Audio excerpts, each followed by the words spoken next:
Det her det er en promotion video for mit næste nummer, Hjemløs Blues. I kender mig sikkert allerede på alle de millioner af tekster, jeg har skrevet.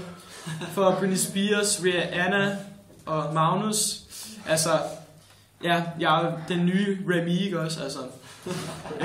Men det er så Frederik på guitar, Magnus på trommer, med en skruetrækker.